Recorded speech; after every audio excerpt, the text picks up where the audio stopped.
Hey, good day everyone. I want to welcome you all back to my YouTube channel. Please, if you are watching this YouTube for the very first time, I want you to do me a favor to click on the subscribe button and click on the notification bell, so whenever we drop a content like this, you can be notified and you'll be the first person to watch. And if you are already a subscriber, I want to say a very big thanks to you. And I'm really grateful we can all be together and learn together as well. So thank you very much. Very quickly today, we want to see the concept of bisection method. Bisection method is just one of numerous concepts under numerical analysis.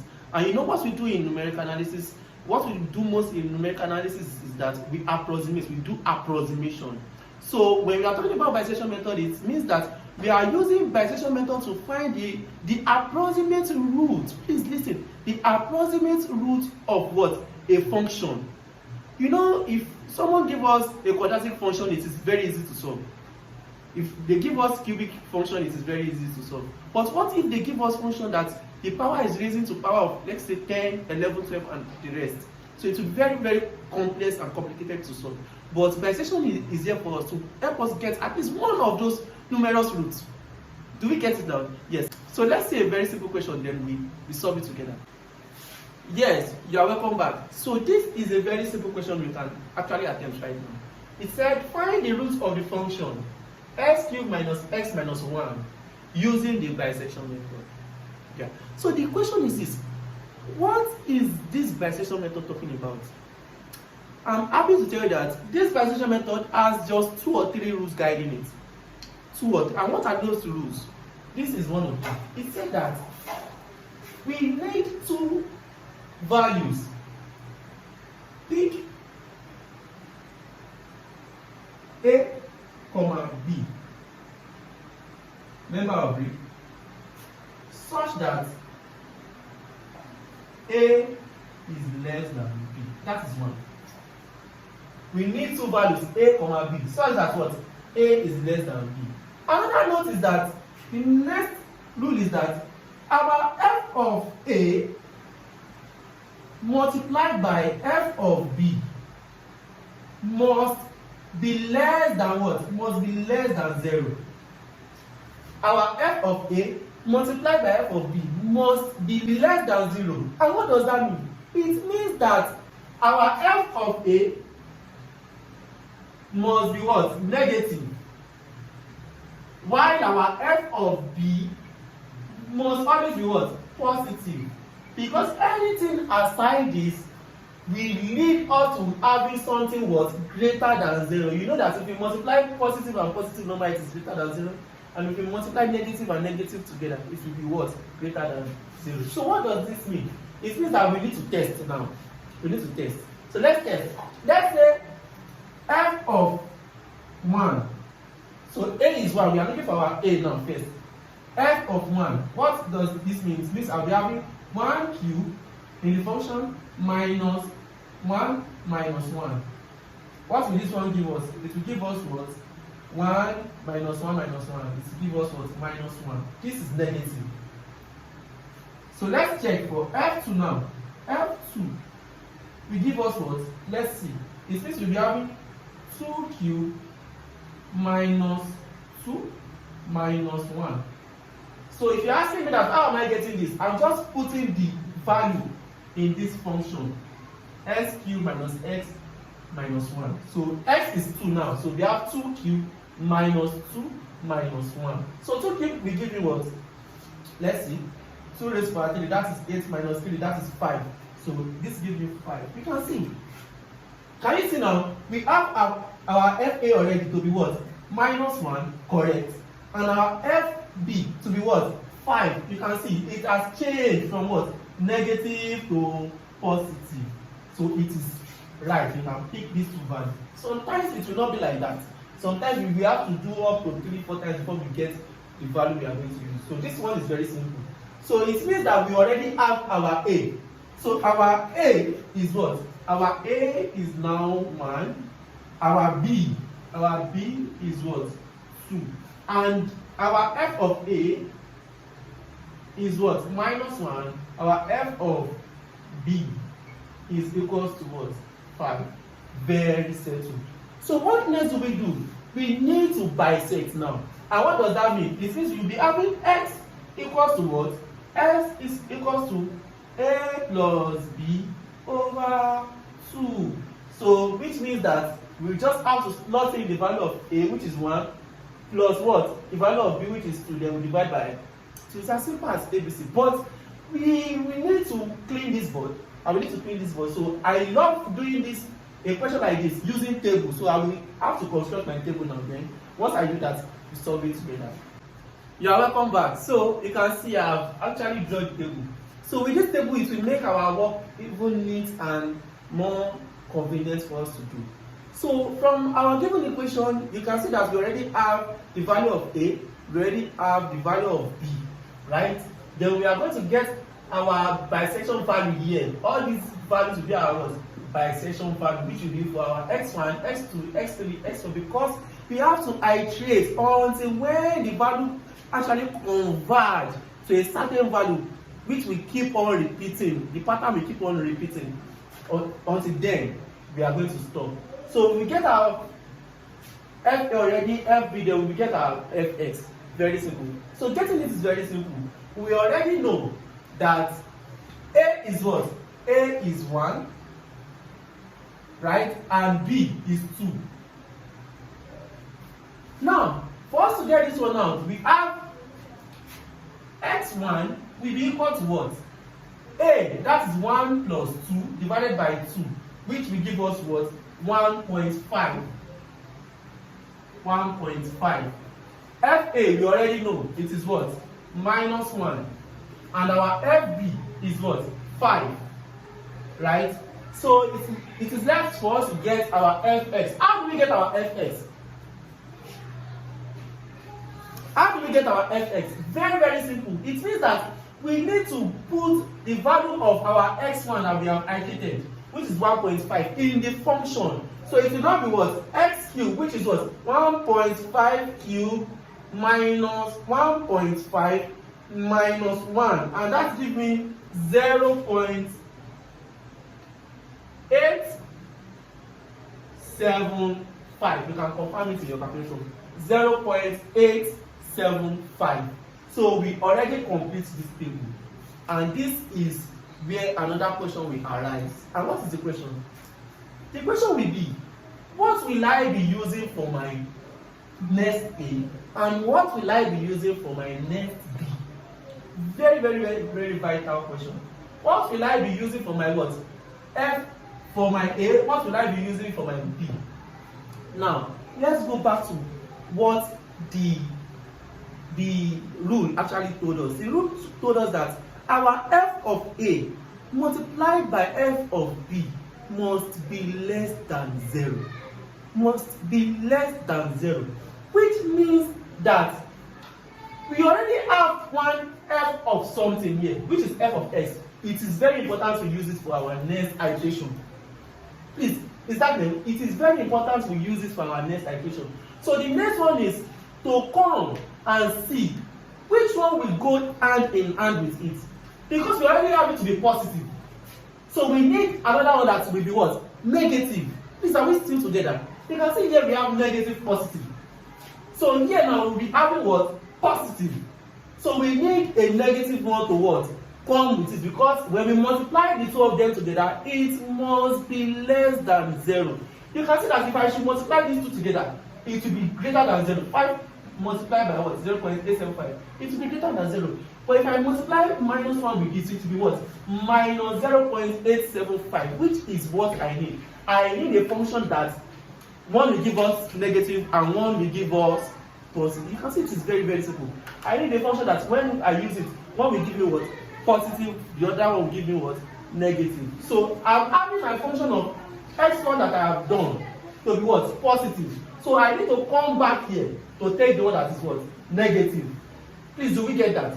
So which one? Also note that A is what? Less than B. A is less than B. So I'm taking this one and the value of its A is what? 1. So I'm having 1 here. I'm taking this one and its value, its actual value is what? 1.5. Are we still together? Are we still together? So it is as simple as that. Someone may now ask me, why am I not picking B? The reason why I'm picking B, I've said it earlier, that when I multiply f of B with f of A, it will be greater than 0. So I need the other one that when I multiply it with f of x, it will be what? Less than 0. So I'm picking the negative. So the simple gist is this. For my f of x, if my f of x is positive, I will pick the one that is negative here. If my f of x is negative, I will pick the one that is what? Positive. It's as simple as that. I'm saying it again. If my f of x is positive, I'm picking what? The one that is negative between the two, which will be my f of a. So if my f of x is now negative, I'll be picking my f of b, which is what? Positive. It's as simple as that. So I'll pick my f of x, which is what? Positive, back here. I'll pick my f of a, which is negative, back here. So this is my x. X1 is here. So what am I going to do? Don't forget, my next x, which will be what? X2 will now be what? 1 plus 1.5 divided by 2. 1 plus 1.5 divided by 2. That will give me 1.25. So that is it. So my f of a still remains the same, as you can see. It is still what? Minus 1. So the question is, what is my f of b? I already have it here. Do you see it? My f of b, if I say f of 1.5, now it will give me this. That is how we get this one. So I'm putting it back here. 0.875. You can just keep following. 0.875. So my next one that I've not got before, the one I've not got is the f of 1.25. So when I press it, it will be what? 1.25 raised to power 3 minus 1.25 minus 1, and that is giving me a negative answer, which is what? Minus 0.2969. So just like what I've said initially, I now have negative value here. You already know that the one I will be picking between these two is what? The one that is positive, right? So we have a negative value, so I'm picking this, which is positive. So now what will my A be? My A will now be what? I'm picking 1.5 and I'm picking 1.25. Which one is lesser? This one is lesser. So this one will be my A now. So I'm having my next A to go 1.25 and my B will now be what? 1.5. Someone will now ask me, why do I write 1.25 here? Yes, I already said it in the rule. The rule says that our A will always be less than B. Our A will always be less than B. That's why I'm having it to be 1.25 here and I'm still retaining 1.5 here. So what's next now? My f of 1.25, what will that give me? It will be giving me, sorry, please. It means that I have to add these two together to get my S3 and divide it by 2. So adding these two together, divided by 2. So I'm having 1.25 plus 1.5 divided by 2. That should give me 1.375. Right? So the question still remains the same. My f of A will now be what? F of A. You can see 1.25. I already do it here. Minus 0.2969. My f of b, I already have it to be what? 0.875. You can see. The next question is what? What is my function of what? X3. Which means I'm having 1.375 raised to power 3 minus 1.375 minus 1. So this one is giving me 0.2246. Now, you can pause the video and ask yourself, which one am I going to use as A? Which one am I going to use as B? Very good, you are right. It means that since this is positive, we are holding this then we are picking this to be is what? Complement, right? Very good. Now let's see. 1.375 and 1.25. Which one is greater? This one is greater. So this will be my B and this will be my A. So I'm retaining this A, which is what? 1.25, because we have positive and it is negative. The function of our x3 is positive and the function of our initial A is negative. So they complement each other. So we have this to be what? It will now be B, 1.375, right? Very good. I hope I'm not too fast. So how do I get my x4? That is the question. So my x4 will be what? 1.25 plus 1.375 divided by 2. And that will give me what? 1.25 plus 1.375 divided by 2. And that is giving me 1.3125.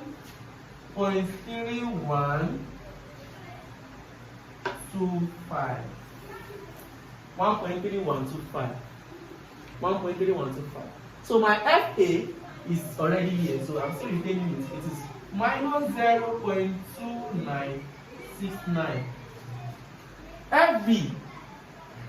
So I'm picking this 0.2246.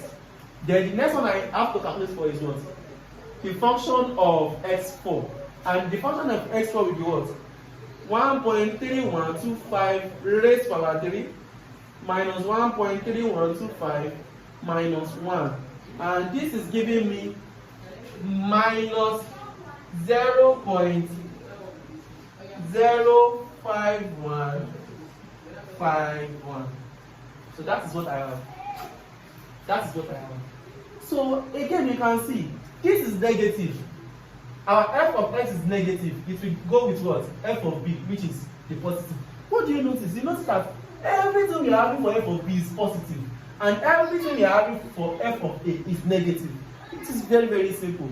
It means that whenever you have negative here, this one is ranging. Positive, negative, positive, negative. So it means that whenever you have negative here, you come to b.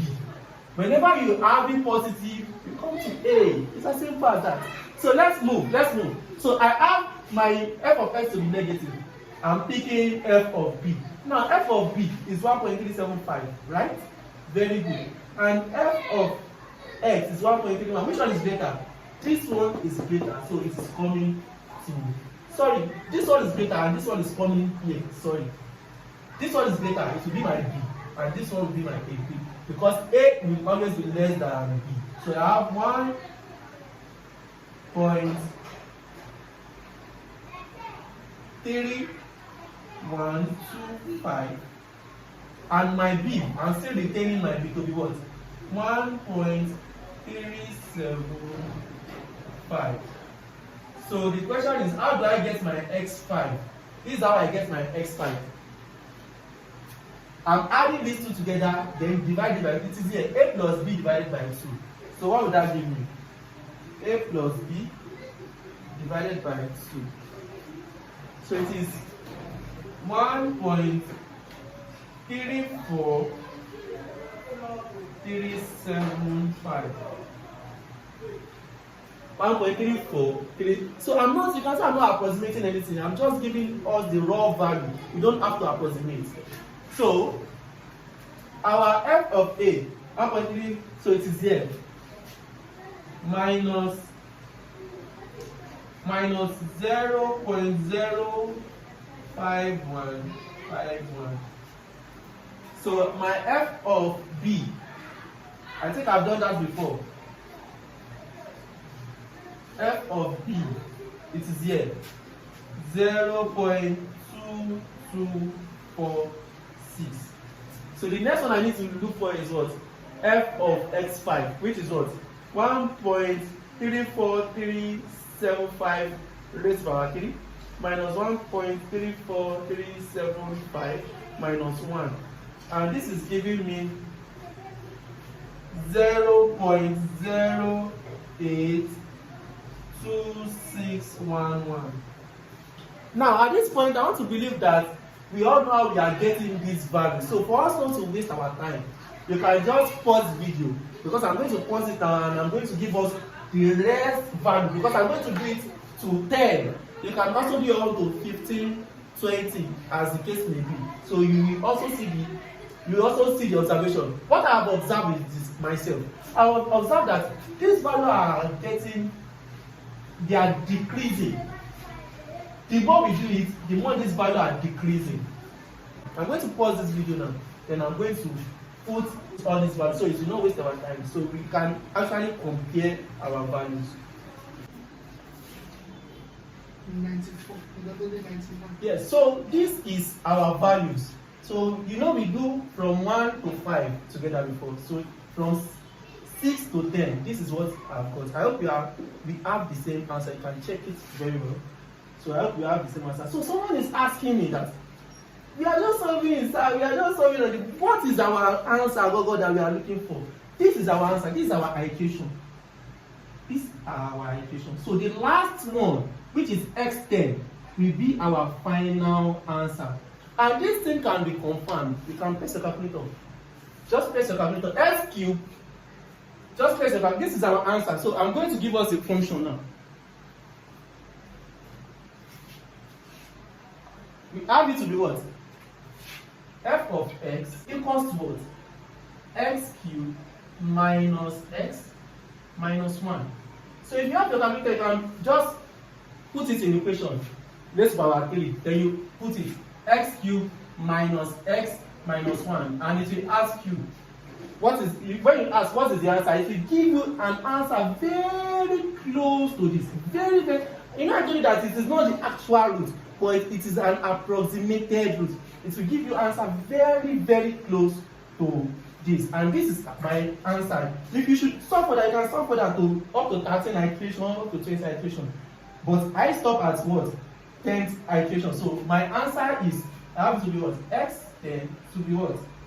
1.32519532.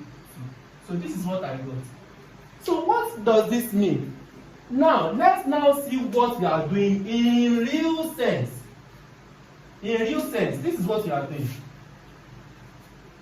Don't forget that we are looking for the root of the equation, and this is a cubic equation. We are very, very familiar with equation like this. Right? This is a quadratic equation. And when they give us a quadratic equation like this, when we plot the graph, it usually looks like this. Where this is our root 1, we can call this minus 2. We can call this plus 2. This is our first root, this is our second root. We can call this, if we want to write it on Cartesian product, it will be what? R1 minus 2, 0, where our y is equal to 0, we all know that. And we have R2, 2, 0, right? So these are our two roots. It is very simple for us to get. But when we now have it to be cubic equation, or raised to power 4, raised to power 5, we cannot actually get the real root like that. What we are going to get is the approximated root. And what is bisection method telling us? It's telling us that make a partition, get your A, make another partition, get your B, such that when we put the value of A in the function and the value of B in the function, both of them must be less than, when we multiply together, both of them must be less than 0. Do we get that? So when we have something like that, it means that when we now apply our bisection rule, which is telling us that x equals to what? A plus B over 2. When we apply this method, it will be shrinking, plus or minus, it will be shrinking these two values towards each other until we get to this, very close to this, our root of the equation. So that is just what we are talking about. I hope you all get value from this tutorial class. So if you have any question on what you have done so far, you can just put it on the comment section. I will be available to reply to you as swift and possible. So please like and share this video, and make sure to subscribe to this YouTube channel to get a content like this again.